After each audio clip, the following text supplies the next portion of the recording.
Boa noite, pessoal.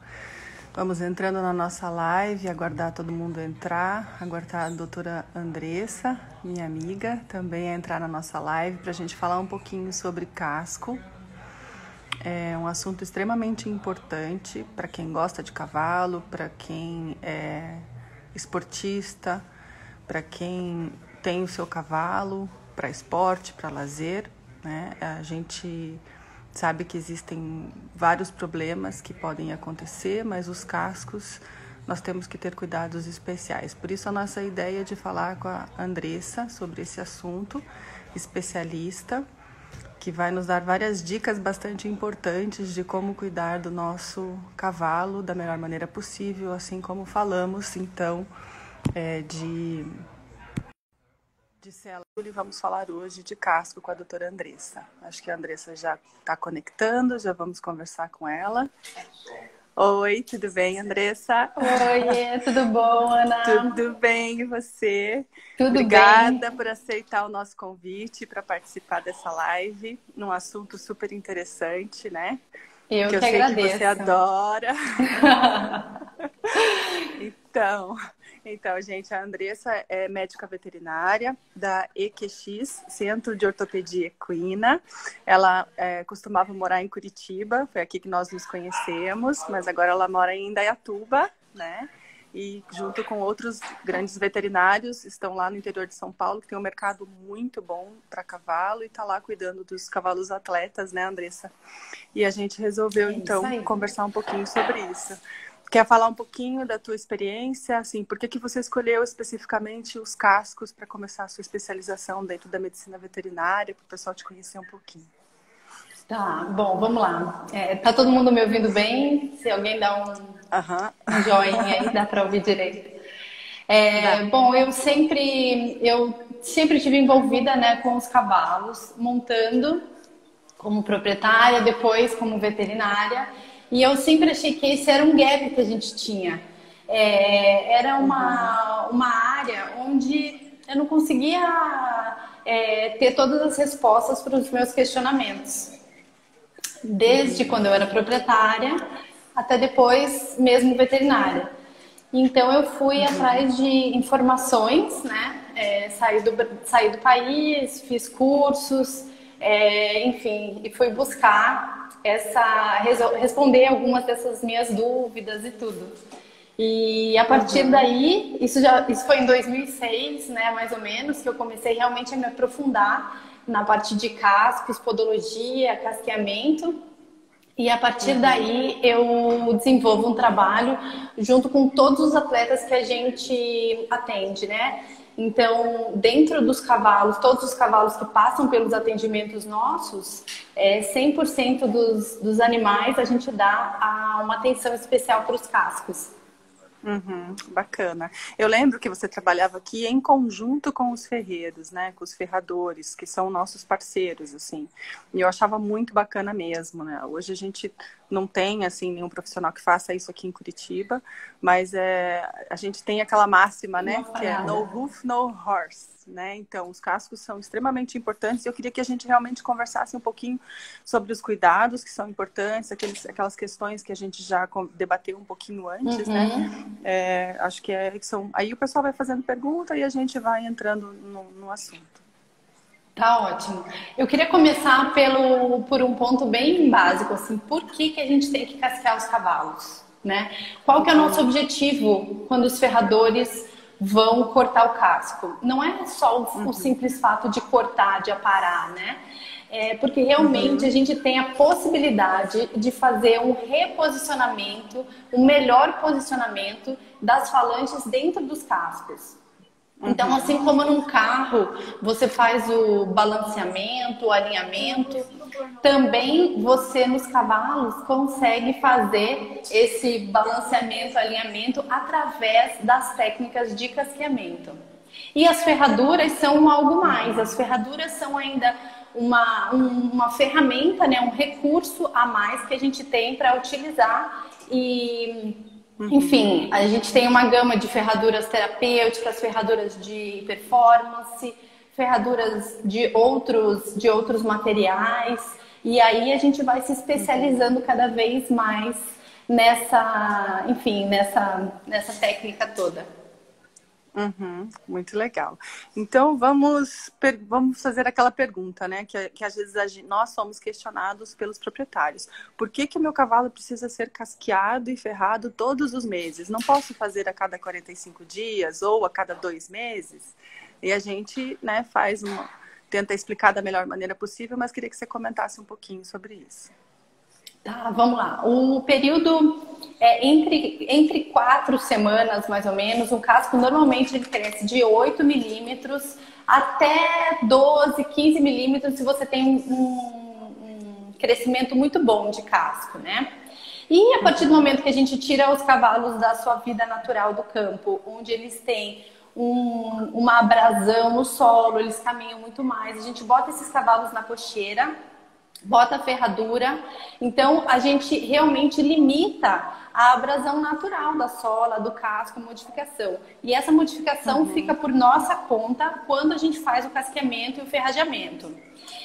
Quanto mais tempo você deixar o cavalo sem ferrar, se você fala assim, vou deixar 6 semanas, né, 45 dias, alguma coisa assim, o que acontece? Aqueles cravos, eles começam a ficar não tão firmes, né? O casco começa a crescer, a ferradura começa a ter uma posição que já não é a ideal, a que foi colocada há 6 semanas atrás, enfim, além das sobrecargas, porque se eu tenho algum desequilíbrio ósseo, algum problema de sobrecarga, eu vou ter um crescimento maior de um lado do que do outro, eu posso ter algumas distorções que vão se formando no casco e que pioram quanto mais longo for esse intervalo. Então, o intervalo ideal, principalmente para cavalos atletas, que não tem uma abrasão natural de sola, né, enfim, com o solo, com as pedras e tudo,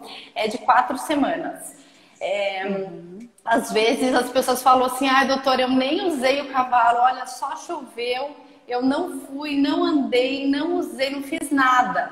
E a gente fala, eu acho que não precisa ferrar, acho que dá para esperar mais um pouquinho, né? Isso é muito comum. Ou então assim, mas o meu cavalo tá manco, ele não tá fazendo nada, ele tá parado, ele não sai da cocheira. Por que que eu preciso ferrar de novo? Porque o casco continua crescendo e às vezes ele tá crescendo com algumas distorções. Então, se a gente conseguir em 4 semanas fazer o reposicionamento falangiano e equilibrar esse casco, a gente vai ter um melhor posicionamento, um melhor funcionamento das articulações, tecidos moles e maior longevidade do seu cavalo. Muito legal. Então, a gente sabe que alguns cavalos, né, a gente observa isso no dia a dia, que alguns cavalos, como você falou, o casco cresce muito mais, outros menos, né? Então, dessa diferença de milímetros que você comentou. Então, comenta um pouquinho pra gente quais são os fatores que influenciam no crescimento dos cascos. Legal. Ótima pergunta. Os fatores básicos, né? Pra gente começar de uma maneira bem básica. O fator nutricional é muito importante na qualidade dos cascos. Então, a gente vê que o metabolismo, ele está diretamente relacionado ao que você dá para o seu cavalo ingerir. Então, o fator nutricional, o que ele está comendo, a qualidade da alimentação e principalmente a qualidade da forragem, né? Então, quando a gente fala de nutrição, que é um assunto super importante, a gente fala, mas, doutora, outro questionamento que fazem para mim, Andressa, eu quero, por favor, a melhor vitamina para casco, qual que é? Né? Aí eu falo, qual ração que o seu cavalo está comendo? Qual o feno que você dá? Em qual quantidade? É à vontade ou não é? Então, a nutrição é um fator fundamental. Se o cavalo está bem nutrido, se ele tem uma dieta fechada, com sal mineral, ração de qualidade, feno de boa qualidade, as chances dele ter um bom desenvolvimento de casco são muito boas. Legal. Outro fator muito importante é a limpeza das baias. Desculpa.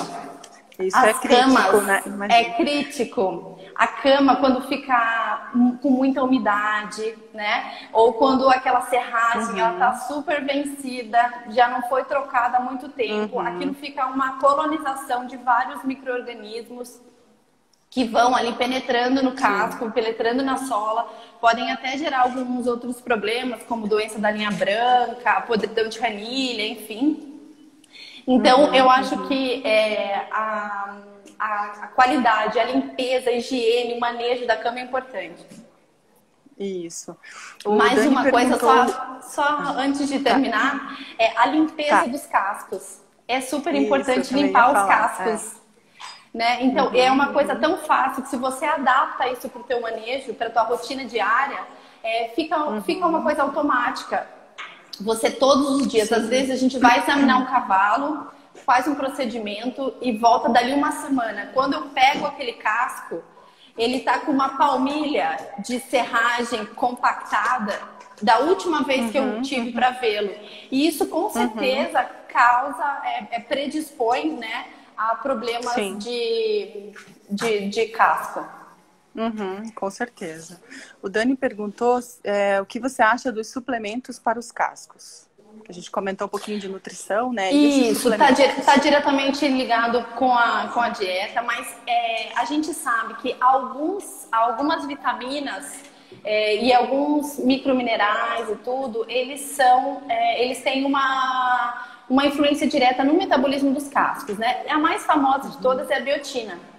A biotina é uma vitamina do complexo B e ela é muito bem absorvida pelos cavalos e realmente, dependendo da dose, ela tem uma influência positiva no crescimento dos cascos, né? Não sozinha, a gente não adianta você deixar de lado o fator nutricional, manejo, metabolismo, cavalo que sai para se exercitar, que caminha bastante, enfim, que está com o metabolismo dele ativo. Mas existem alguns animais que realmente, ou por ter passado por alguma doença, cavalos com laminite e tudo, que eles têm eles precisam de uma ajudinha extra. Então, quando a gente consegue fechar todos os outros fatores, a gente também suplementa com suplementos à base de biotina, né? Também zinco, magnésio, cobre, tem vários outros microelementos que são importantes também juntos no metabolismo dos cascos. Mas, e também tem duas maneiras, como toda a vitamina do complexo B, ela é bem absorvida oralmente, né, por via oral. E também elas são bem absorvidas por via sistêmica. Então, em alguns casos específicos, eu costumo utilizar a biotina de forma sistêmica, né? Que seria a biotina injetável. Eu particularmente gosto da injetável, porque a gente tem certeza de que realmente o animal tá tomando a medicação, né? Porque às vezes esses suplementos, você fala, mas não funcionou. Mas será que foi dado direito, né? Essa é uma questão complexa. E outra questão é a questão do tempo de utilização, né? Porque os trabalhos que você vê com relação à biotina, às vezes são experimentos feitos com cavalos sendo suplementados por 6, 8 meses com biotina oral. Então, assim, não é uma suplementação que você compra um pote, quando acabou aquele pote, você já quer o resultado no próximo mês. Né? Ou você pergunta para o seu ferrador, né? E aí, mudou, cresceu mais o casco? Então, assim, é uma coisa que não adianta. Se você vai com esse tipo de expectativa, então é melhor não utilizar, né? Sim. E das graxas, Andressa, que a gente costuma utilizar, o que você recomenda? Assim, você acha uma boa com alcatrão, sem alcatrão, a lanolina ok para hidratar o casco e tal? O que você acha mais interessante? Eu acho primeiro você não usar graxa todos os dias. Eu não recomendo usar graxa todos os dias, né? O casco tem que estar limpo. Não adianta nada colocar graxa em cima daquela serragem grudada, daquela manejo básico também, né? Existem algumas graxas que são boas no mercado. Eu particularmente não utilizo essas com muito alcatrão. Eu acho que o casco não fica com uma densidade perfeita, né? Que eu gostaria que tivesse.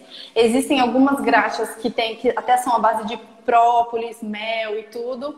E eu acho que são bacanas. Teve uma vez na Alemanha que eu vi os tratadores utilizando mel puro, mel de abelha, para engraxar os cascos. E aí eu me interessei, fui perguntar e Aí veio esse clique, assim, né? Eu fui ver, olha que interessante, mais uma informação para o meu banco de dados. Então, Pois é. existem coisas boas do mel, do própolis, enfim, e que deixam o casco com uma boa elasticidade, com uma boa hidratação, né? Então, é E o importante você famoso sebo lavar de os carneiro? cascos. O Sim. sebo de carneiro, o sebo de carneiro, eu acho que varia muito de como que tá aquele casco, né? Já tive cavalos com bons resultados utilizando o sebo de carneiro. Agora, não é uma coisa assim tão prática, né, pra gente ter e tudo. Eu acho que hoje a gente tem algumas formas comerciais que são bem bacanas Mais e interessante. interessantes. Mas eu não descarto o sebo de carneiro. Ele tem Eu um acho que poder bem hidratante. às vezes, assim, é melhor do que nada, né? Às vezes a gente tá um pouco, assim, segurando a grana e tal. Se você tem a opção do sebo de carneiro que custo-benefício é bacana, acho que é melhor do que não passar nada, não é Show, verdade? 2, 3 vezes por semana, com certeza. Agora é muito Sim, importante fazer a limpeza, né? Lavar os cascos. Na hora que vai dar sim. a ducha do cavalo, tira aquele excesso. O limpador de cascos, né? Sempre ter cuidado com a ranilha para o cavalo não ter podridão de ranilha. E na hora do casqueamento também, que o ferrador faça uma boa higiene da ranilha, faça uma boa higiene de sola. Porque quando você tem excesso de sola, né, existem alguns ferradores que relutam um pouco em limpar a ranilha, limpar a sola. A ranilha ela tem uma função proprioceptiva. Ela, junto com o coxim digital, ela não tem uma função de absorção de impacto. Né? Então, às vezes, as pessoas ficam um pouco temerosas em fazer um bom casqueamento, uma boa limpeza da ranilha, e acaba que isso impossibilita de você ter um casco limpo, enfim, né? A gente costuma fazer, na hora que vai casquear, uma excelente limpeza de ranilha, uma boa limpeza de sola, tirar todo o excesso, né, de casco que fica ali, para poder fazer uma leitura, para você realmente ter os parâmetros na hora de casquear. Então, uma coisa está relacionada com a outra, né? Desde higiene, qualidade de casco, até equilíbrio de casco e casqueamento, enfim. Legal. Tem várias perguntas ali, mas antes de eu passar para as perguntas, eu queria só para a gente fechar esse assunto assim de nutrição de casco e tal, você comentar um pouquinho das diferenças entre o casco preto, rajado e o branco, né? Que assim tem um mito que diz que o casco branco é mais fraco que o casco preto. Isso é verdade? Eu acredito que não, eu acredito que seja mito mesmo. A gente vê de tudo, a gente vê casco branco fraco, casco preto fraco, casco rajado fraco. Eu vou inclusive fazer uma pesquisa, vou procurar na literatura se tem alguns trabalhos aí que comprovem que um é mais forte do que o outro. Mas eu trabalho os cascos igual, independente de serem pigmentados ou não pigmentados ou rajados. Acho que o cuidado é o mesmo. E não vejo, pessoalmente, particularmente assim, não vejo muita diferença aí, não. Muita diferença, beleza. O Isaac pergunta, cavalos de esporte que sempre estão em pista para criar uma resistência no casco, é indicado que eles caminhem sobre outro tipo de terreno que não seja a pista? Caminhar em vários tipos de terreno podem ser benéficos sobre vários aspectos, né? Você tem benefícios proprioceptivos, você tem benefícios, enfim, e também para os cascos, porque os cascos eles reagem aos estímulos. Então, se você caminha na pista, se você caminha na grama, se você caminha num terreno mais duro, ele vai criando ele responde também, né? Não é uma terapia assim que a gente fala, olha, para o casco bom você caminha em vários terrenos. Mas certamente ele tem os seus benefícios, né? Você caminhar. Eu vejo assim, mais benefícios de propriocepção, de você não manter sempre o mesmo terreno, sempre a mesma pista. E o fato de você caminhar, estimular a circulação, caminhar os cavalos é uma coisa que cada vez a gente vê que as pessoas estão menos habituadas a fazer. E tem um benefício enorme para o cavalo de uma maneira geral, né? Então, assim, a gente sempre preconiza esse hábito de caminhar, trabalha num período e caminha no outro período, deu uma ducha no seu cavalo, vai com ele caminhar para ele gramear ali, né? Os nossos cavalos internados no hospital, a gente sempre mantém alguma atividade, vamos tirar 2 vezes por dia, caminha cedo e caminha tarde. A parte mental dos cavalos, elas precisam ser tão estimuladas quanto a parte física. E o caminhar é um segredo, assim, o caminhar é uma chave. Quando você vira a chave na tua cabeça, caminhar faz a diferença, você começa a instituir isso como protocolo. Isso, é verdade. A gente costuma fazer bastante isso. A gente caminha, tem uma possibilidade, né, de fazer o exterior, então a gente dá aquela caminhada de 30, 40 minutos, volta, daí faz um trabalho final na pista de 15 minutos e cocheira. Isso é maravilhoso para o cavalo, eu concordo. Acho muito realmente bom para a cabeça, para o corpo, até para o desenvolvimento da musculatura mesmo, né? O caminhar, sobe, desce, rua, morro, tal, só caminhando e não desgasta o cavalo, né? E faz o trabalho de musculatura e desenvolvimento atlético. Com certeza. O caminhar em todas as terapias de reabilitação, né? O caminhar é super importante. Você consegue fazer, você consegue caminhar com o cavalo encostado na embocadura, você consegue fazer trabalhos laterais ao passo. Sim. Então você consegue fazer cavaletes, varinhas no chão. Tem um monte de trabalho que você consegue fazer só com o estímulo do passo, só né? caminhando. Exatamente. O Edson pergunta, muitos colaboradores diários fazem o casqueamento, mas muitas vezes não sabem o que é um cavalo encastelado ou achinelado. O que fazer nessas situações? Dá para comentar um pouquinho, né, sobre isso? Dá, tranquilo, ótima pergunta. O que acontece assim no conhecimento de casqueamento, né? O casqueamento é tão importante, ele é tão fundamental para os cavalos em crescimento, em desenvolvimento e em performance. E o que a gente percebe? Que as escolas, quando ensinam casqueamento, ensinam naquela base de padronização, né? Só que a gente hoje em dia tem tanta informação que a gente tem que ter um entendimento, a gente tem que entender aquilo. Não existe um padrão, não existe uma receita de bolo, não existe uma fórmula mágica. A partir do momento que você conhece as estruturas, que você conhece a anatomia, então hoje a gente está numa fase maravilhosa, que você tem informação de todos os lados. Então, por mais que seja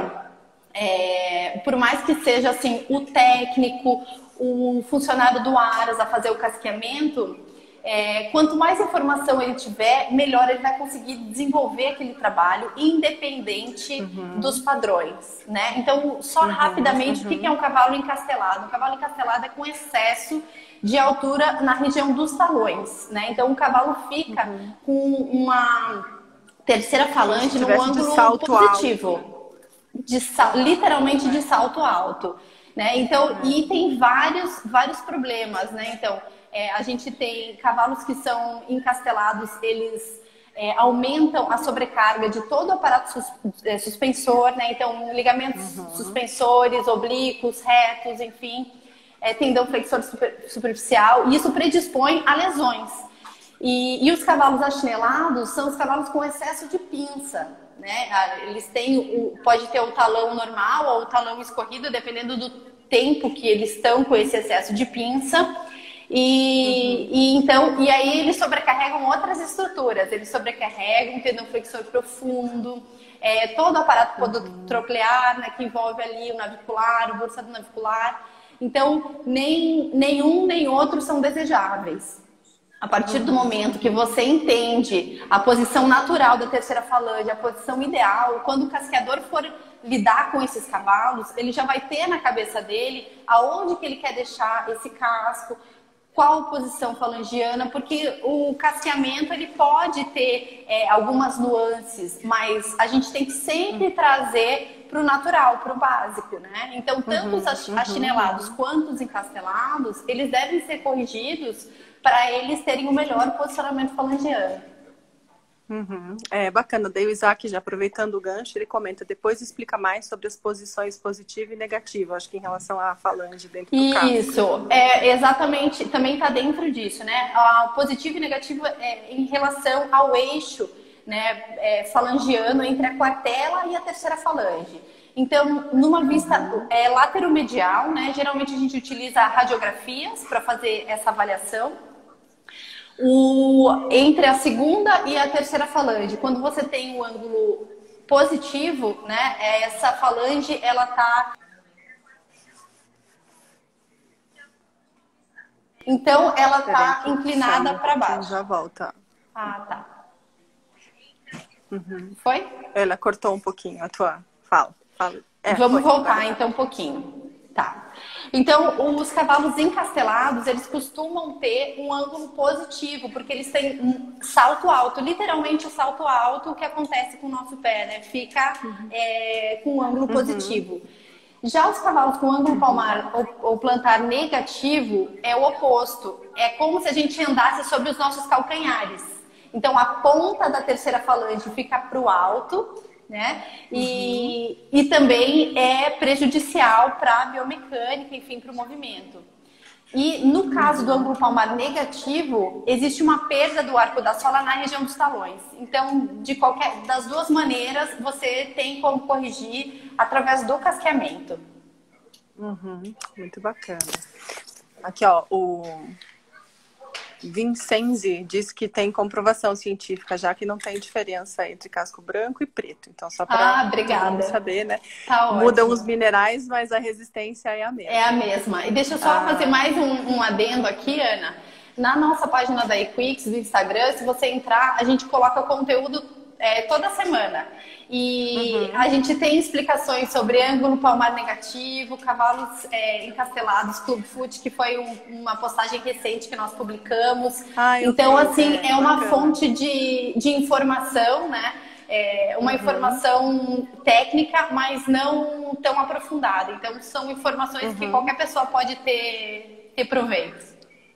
É importante, porque com aquele formato que tá lá no Instagram de vocês, aquela foto que vocês mostraram, se a gente, proprietário, assim, né, olha pro casco e fala, nossa, acho que tem alguma coisa diferente no casco do meu cavalo, não devia ser assim, né? A gente identifica logo. Ajuda, exatamente. Eu ia até deixar pro final da live, mas eu já vou falar agora, eu fiz uma surpresa para vocês. Eu preparei um material que é um glossário de termos terapêuticos utilizados no ferrajamento, né, em casqueamento. Então, tem o link lá na bio da Instagram, do Equix, no Instagram. Só as pessoas que estão assistindo a live podem ir lá e baixar o PDF, justamente para melhorar a informação e melhorar a nossa comunicação. Né? Então, igual você falou, se você se identifica, você vê uma foto e fala, meu cavalo é assim, aí você lê, aí você consegue ter uma boa comunicação com o seu veterinário, com o seu ferrador. Isso só vai gerar coisas boas para o relacionamento e com certeza o melhor beneficiado vai ser o seu cavalo. Né? Então eu acho que ter a clareza na hora de se comunicar, falar a mesma língua entre ferradores, veterinários, proprietários, treinadores, isso facilita muito a nossa vida. Com certeza. A Equix trabalha muito nisso, assim, realmente nessa conscientização de levar informação de boa qualidade para todos os profissionais envolvidos, né? Porque todos estão conectados no mesmo objetivo, que é a saúde, a longevidade, a performance. Isso, eu queria comentar, é muito importante isso, porque é muito caro a gente fazer um cavalo de salto, né? E manter esse cavalo de qualquer jeito não dá, a gente tem que tomar cuidado para que ele possa ter 10, 15, 20 anos no esporte, né? Isso é o que a gente mais gostaria, não dá para simplesmente o cavalo com...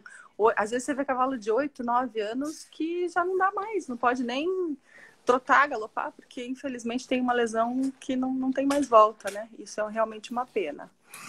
E assim, a parte que a gente usa, o casqueamento e o ferrajamento, ele pode ser tão preventivo de tantas lesões, né? Se você tem um cavalo que ele tem vários desequilíbrios, você consegue melhorar com casqueamento e ferrajamento enquanto ele está saudável, enquanto ele está atleta, porque tão caro quanto isso, vocês sabem quanto caro é você ter um cavalo 4 meses parado, tendo que fazer fisioterapia, terapias articulares, terapias de tecidos moles, terapias regenerativas, enfim. O cavalo parado na cocheira sem te dar o prazer de você ir, montar, aproveitar. né? Todo aquele treinamento, todo aquele investimento, esforço, expectativa, né? Prova, você queria tanto ir para aquele brasileiro de Amazonas, aí dá errado logo, não dá. Bate na trave, né? Então, eu acho que você investir num bom ferrador, utilizar o seu veterinário sempre junto, para que eles falem a mesma língua. É um investimento a longo prazo, para você ter mais longevidade no seu cavalo. Com certeza. O Dirley Santos pergunta: minha égua tem um problema que vai esfarelando o casco até chegar nos cravos e cair as ferraduras. Como resolver? Alguns cavalos têm realmente a qualidade do casco que é um pouquinho mais frágil, né? E esses cascos que esfarelam. Primeira coisa que eu ia perguntar: o que a sua égua come, qual que é a dieta, qual que é a rotina, como que tá a cama, fazer o básico, né? Ir para o básico. Depois você pode utilizar, por exemplo, hoje em dia a gente tem a indústria de cravos, ferraduras, está super desenvolvida, né? Então, os cravos finos, os cravos mais finos para cavalos com paredes mais delicadas, às vezes eles são mais indicados, né? E os ferradores podem, inclusive, usar 4 cravos, enfim, em cavalos que têm essas paredes mais finas em cada lado.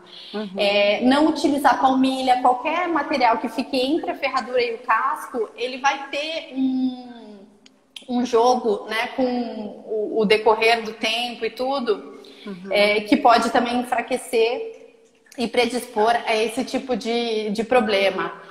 Umidade, evitar umidade, o cavalo fica na lama, aí a chance de você ter um casco úmido, enfim, vai perder a ferradura, a chance é maior, né?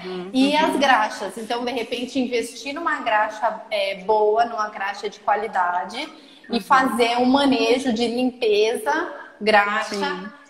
De repente um suplemento também de qualidade é indicado. Mas é um conjunto de fatores. E existe uma predisposição genética com relação à qualidade dos cascos. Então, alguns cavalos, eles realmente, você sempre vai sofrer com a qualidade não tão boa, né? Mas tem que ir lutando. Tem que ir tentando, né?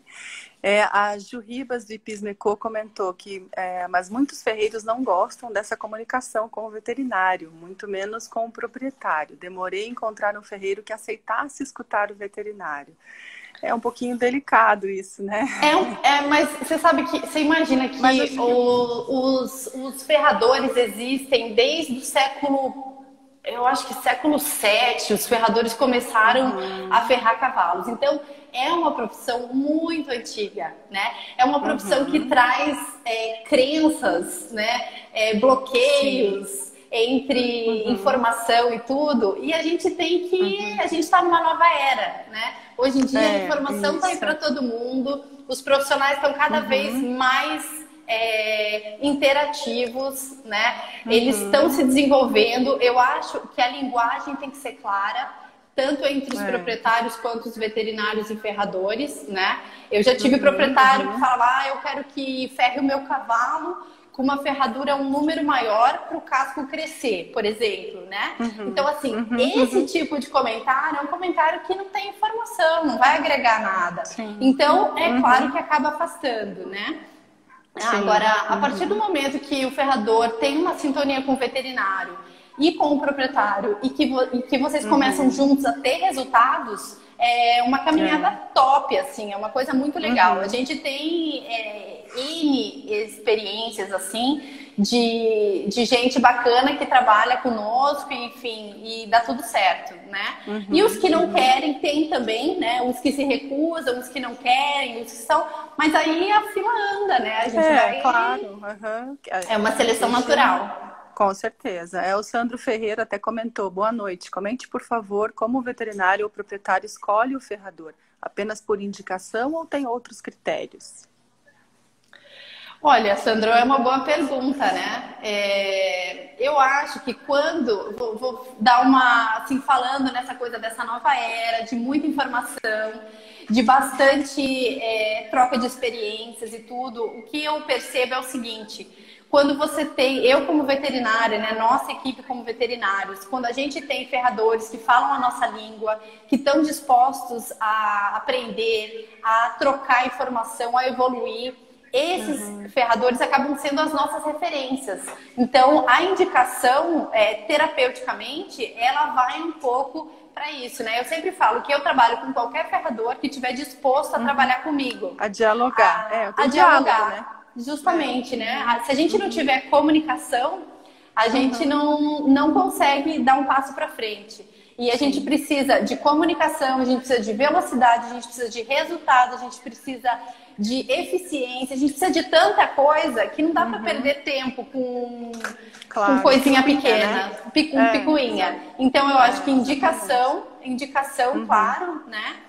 É uma boa, é uma das maneiras, e às vezes você vai se encontrando, né? Eu acho que todo cliente tem o seu, toda panela tem sua tampa. Então vai ter o veterinário, que é o veterinário que casa com você ali nas ideias, na estratégia, na conduta, e o ferrador também. Vai ter o ferrador que vai combinar com os seus clientes. Mas a referência, principalmente quando você já trabalha com outros profissionais, quando você tem uma postura ética, quando você é profissional, eu acho que é uma coisa bacana. Legal. O Dani está perguntando se o Paulo Stewart ainda faz o trabalho preventivo com você. Faz tempo até que eu não atendo. Depois que eu tive os meus filhos, eu viajo um pouco menos, né? Mas eu, por muitos e muitos anos, eu cuidei dos cascos dos cavalos do Paulo. Legal, bacana. O Ricardo, que é lá do Galope, Ricardo, está perguntando se o clima úmido ou seco influencia o casco. Ele fica mais ressecado em função disso, aí iodo, graxa, enfim, quais produtos usam para manutenção? A gente comentou um pouquinho, mas acho que dá para repetir. Vamos. O clima, ele tem uma importância importante, assim como o solo, né? A gente vê que, por exemplo, você vai em áreas que o solo é muito arenoso, muito abrasivo, os potros têm os cascos já todos praticamente casqueados, né? Você tem pouco casco para trabalhar. E o clima úmido e o clima seco também tem uma diferença importante na hidratação dos cascos.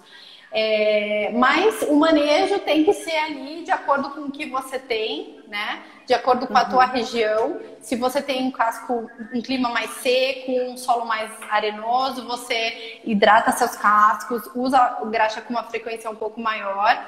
E da maneira contrária, se você tem um clima muito úmido, você presta atenção para as baias estarem sempre secas, né? Para você lavar os cavalos e secar antes de botar na baia. Não só para os cascos, né? Mas para tudo. Eu acho que isso faz diferença. Legal. A Natália, minha filha, pergunta para você como identificar cascos fracos nos cavalos. Olha, Natália, quando você estiver conversando com o seu ferrador, você já vai identificar, sabe, os cascos.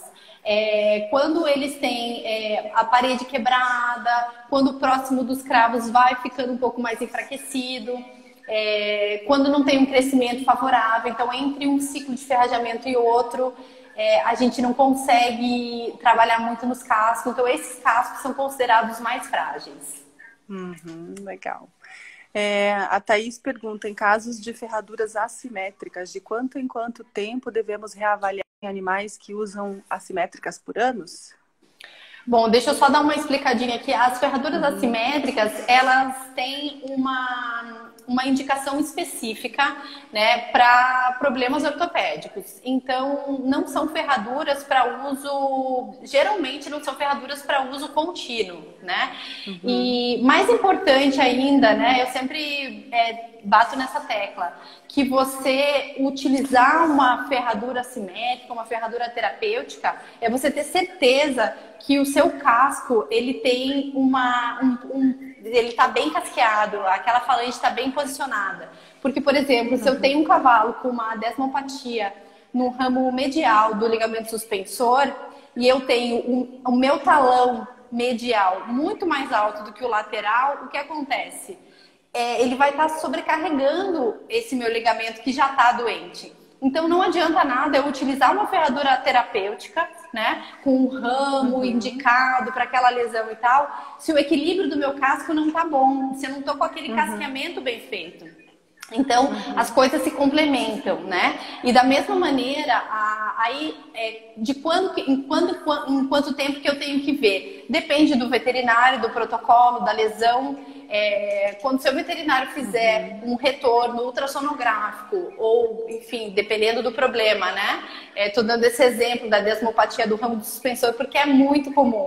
Quando o seu veterinário fizer um retorno e observar que aquele ligamento já está em fase final de cicatrização, nós costumamos iniciar a reabilitação com a ferradura terapêutica, né? Então a gente quando vê que os tecidos lesionados já têm capacidade, já conseguem alguma carga de exercício, a gente faz o protocolo, o cavalo inicia a reabilitação e quando ele está saindo da reabilitação, aí a gente volta para uma ferradura de performance, se for o caso, né? Algumas ferraduras terapêuticas são para problemas degenerativos crônicos, né? Então essas ferraduras, elas talvez vão ser utilizadas a vida toda, né? Algumas ferraduras full roll, rock and roll, para artropatias em geral, essas ferraduras elas podem ser usadas por um longo tempo. Agora, a cada 4 semanas é ideal que você faça o casqueamento e o ferrajamento do seu cavalo, né? E algumas vezes você consegue reutilizar as ferraduras, né? Se elas estão em bom estado, se elas não têm um desgaste muito grande, isso também é uma possibilidade, não é nada de outro mundo. Assim, tem pessoas que falam assim, eu nunca reutilizo ferradura, eu quero sempre ferradura nova. Mas isso não necessariamente procede. Às vezes o cavalo, aquela ferradura ainda está em ótima condição, ainda tá fazendo o efeito que você precisa e pode perfeitamente ser utilizada mais de uma vez. Bacana. O pessoal da Central, acho que Paranaense de Arte Equestre pede para você discorrer sobre talões blindados, animais adultos e potros. Talões blindados, eu desconheço esse termo. Também eu nunca ouvi. Não conheço. Olha que eu estudo muito talões, hein? Pois é. Mas os talões blindados, agora vocês me pegaram. Se puder só depois explicar de novo, daí a gente tenta Isso, aí a gente discorre mais um pouquinho, com certeza. Legal. A Ágata, também do Galope. Oi, Ágata, pergunta: um defeito no aprumo pode influenciar no equilíbrio podal dos cavalos?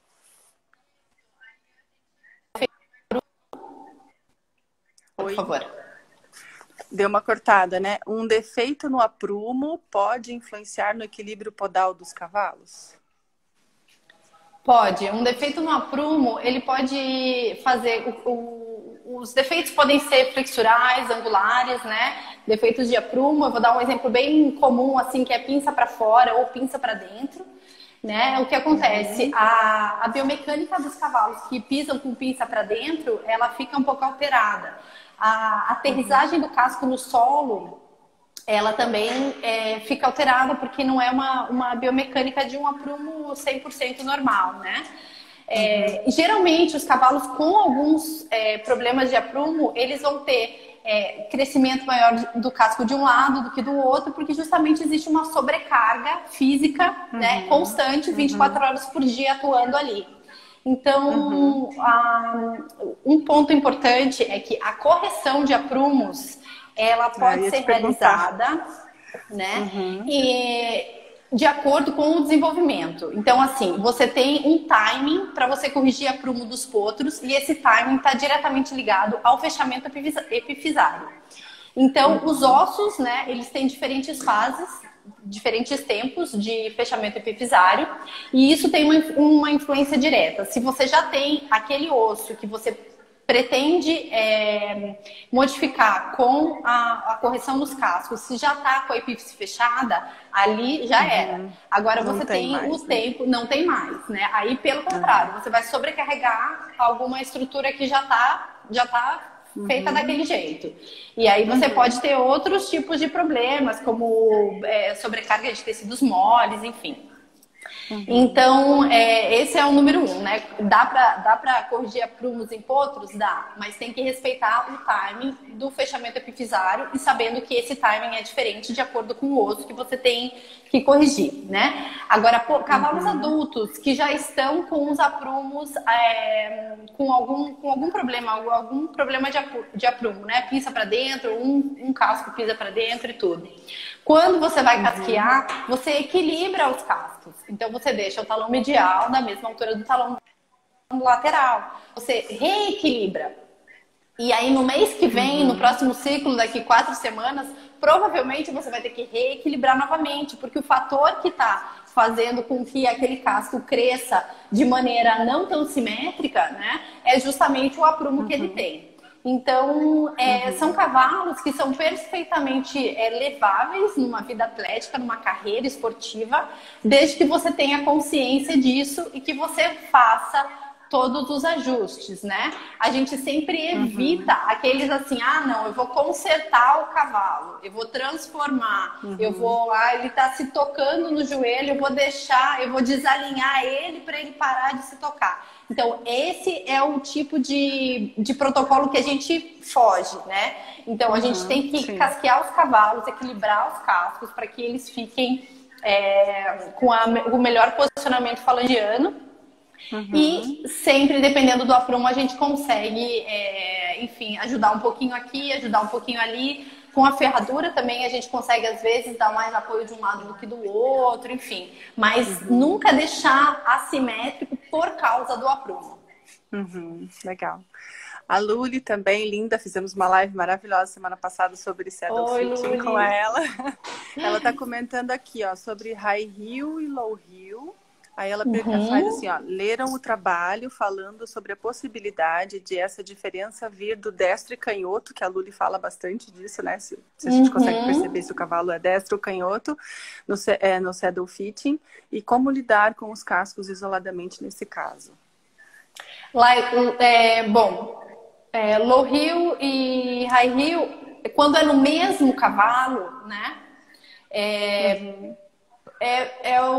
Você tem que lidar com cada casco isoladamente, mas sempre buscar uma harmonia, né?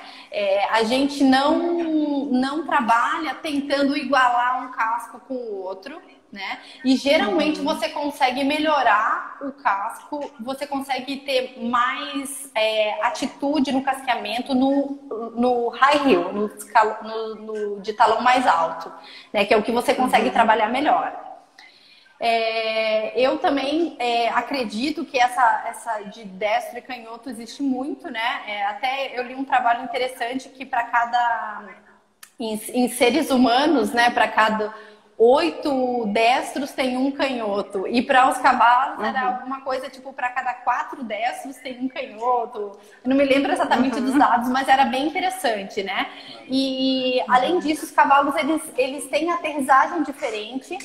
E de acordo com o desenvolvimento e a criação, né, eles vão crescendo e se desenvolvendo e eles também modificam. Então tem cavalos que pisam primeiro lateral, depois medial. E aí quando você faz uma avaliação dali a 4 ou 5 meses, ele já se equilibrou e já está pisando bem melhor. Enfim, então eu acho isso super interessante. A gente trabalha de maneira a buscar uma harmonia, né? Mas cada casco tem que ser casqueado separadamente de acordo com a sua característica.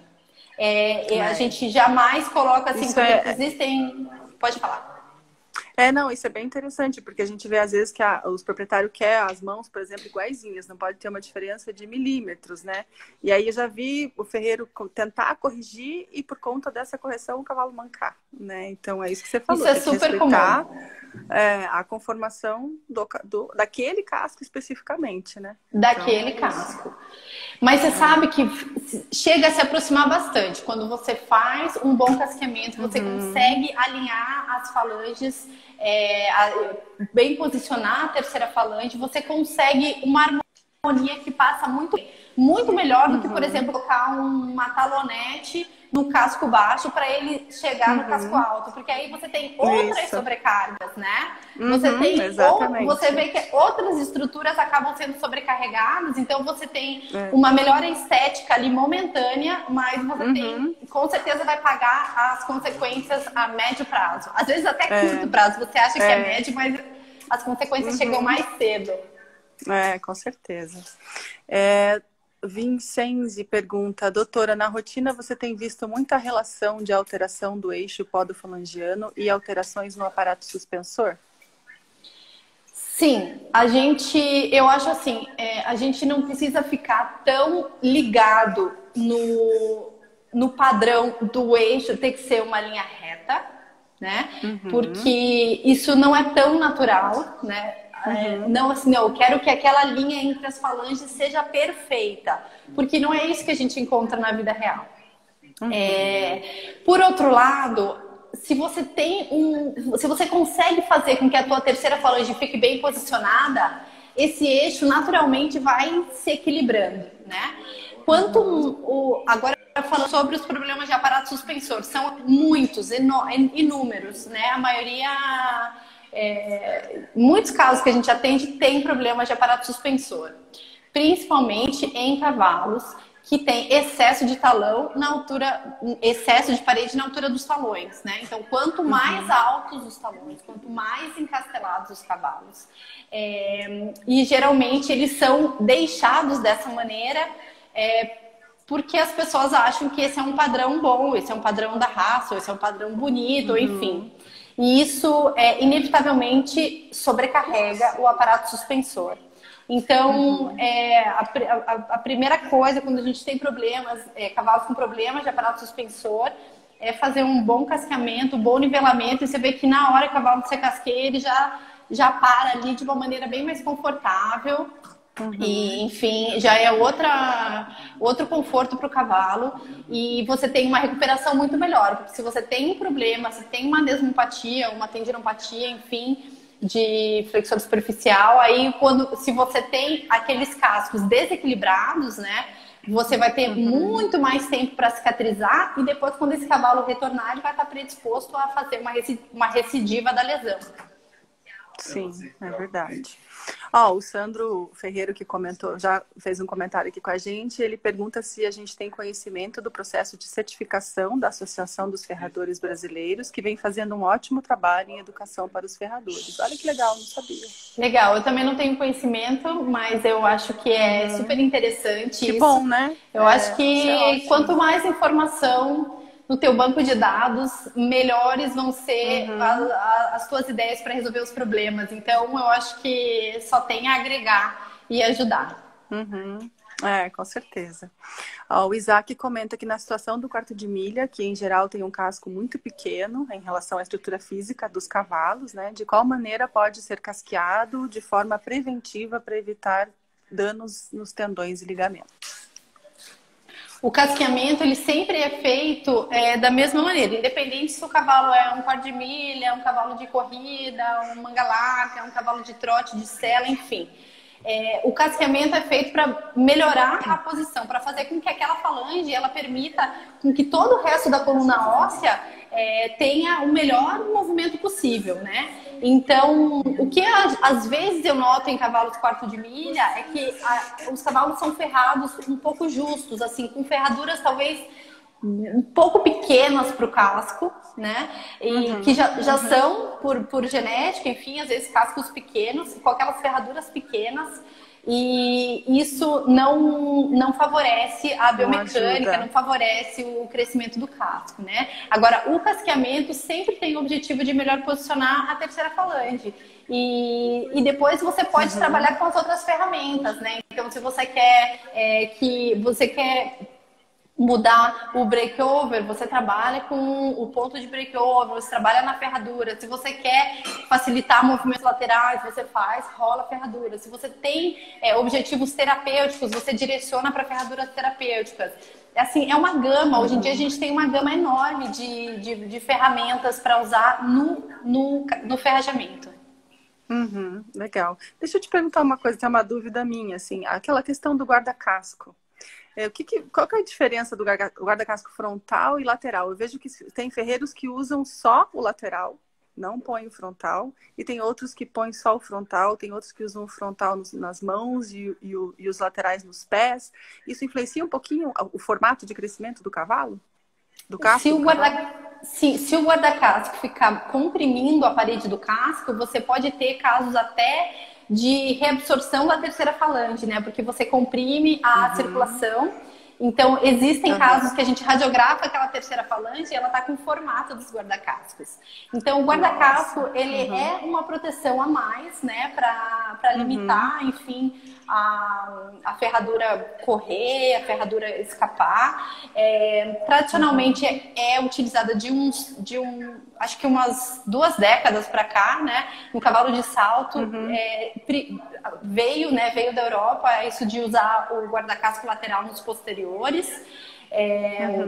Mas o importante é que o guarda-casco ele esteja ali não comprimindo a muralha do casco, não comprimindo a parede do casco, porque senão ele realmente pode comprometer a parte vascular e até causar reabsorção de terceira falange. Agora, o fato dele ser na pinça, lateral, depende do que você vai fazer. Se você tem um cavalo, um casco, que você quer que ele saia mais rápido do solo, se você tem um casco que você quer atrasar um pouquinho a ferradura, atrapalha se você colocar um guarda-casco frontal. Então, ou você usa guarda-casco lateral ou deixa sem guarda-casco, né?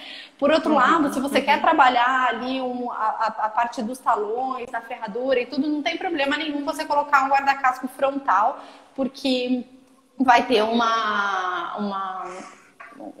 ação normal, né? Até interessante, antigamente, né, para problema, sempre ferravam os cavalos de salto, principalmente, com a ferradura atrasada, guarda-casco lateral, para tirar rápido o poder do chão. E eu li um trabalho que isso também aumenta o aparecimento de problemas da articulação femoral-patelar. Então, assim, não é só isso, né? Mas não é a receita de bolo. Vou ferrar todos os cavalos desse jeito porque funciona assim. Então, cada caso tem que ser avaliado. O formato do casco, estudado, né? Tem cavalos que tem a parede, que a parede não tá boa para pregar ali. Então, se você colocar um guarda-casco, você vai perder talvez um espaço valioso de parede para cravejar. Então tem que ter uma avaliação ali bem individual, mas não tem essa relação, não tem uma relação assim, o guarda-casco frontal serve para isso, o lateral serve para aquilo. Tá, legal. O Bragueta pergunta sobre as rachaduras. Qual o melhor tratamento atual para rachaduras de casco? Obrigada, Bruno. As rachaduras, elas, primeiramente, você tem que avaliar se ela tem alguma relação com uma assimetria de força, né? Por que na maioria das vezes acontecem as rachaduras? Porque você tem forças atuando de maneiras contrárias e o casco, por ser um estojo córneo, vai ter uma hora que ele vai rachar. Então, você tem que fazer uma avaliação de simetria, né? Você tem que ver, geralmente, cavalos com rachadura, você vê que tem uma parede de um lado mais alta do que a outra. E aí, uma hora, essa assimetria pode gerar uma rachadura. Agora, a gente tem N tipos de rachadura. Tem rachadura da coroa para baixo, tem rachadura de baixo para cima, tem rachadura na parte da frente da pinça ali do casco, tem rachaduras mais laterais, tem rachaduras mais profundas, mais superficiais. Então, cada uma tem que ser avaliada individualmente. Mas, de uma maneira geral, a primeira coisa que eu vou olhar no casco, quando eu sei que aquele casco está sofrendo de rachaduras, eu vou ver o equilíbrio do casco, o balanceamento daquele casco, porque provavelmente eu vou encontrar algum desequilíbrio, alguma sobrecarga. E aí a gente tem algumas possibilidades na ferradura, né? No ferrajamento, para ajudar. Ó, daqui 1 minutinho vai terminar a nossa live, a gente sai e começa de novo. Tem mais perguntas aqui. Eu até vou falar a pergunta do Trezor. Meu cavalo está sem ferraduras, a ranilha alargou e a pinça diminuiu. Existe contraindicação para saltar o cavalo sem ferraduras? Vamos comentar isso daqui a pouquinho, porque eu acho que não vai dar tempo, faltam 30 segundos. E daí depois a Medvet pergunta para falar um pouquinho sobre ferraduras ortopédicas. Então a gente fala um pouquinho dessa questão. Tem bastante discussão, né? Beatless sem ferradura, tem aquelas ferraduras que colam no casco e tal. Acho que tem bastante coisa para a gente comentar um pouquinho, que são bem polêmicos, né? Assuntos polêmicos esses. Então a gente sai e volta. Porque faltam 10 segundos. Ele encerra a live, né? E aí a gente começa de novo. Tá bom? Combinado. Até já. Se a gente não respondeu alguma, depois o pessoal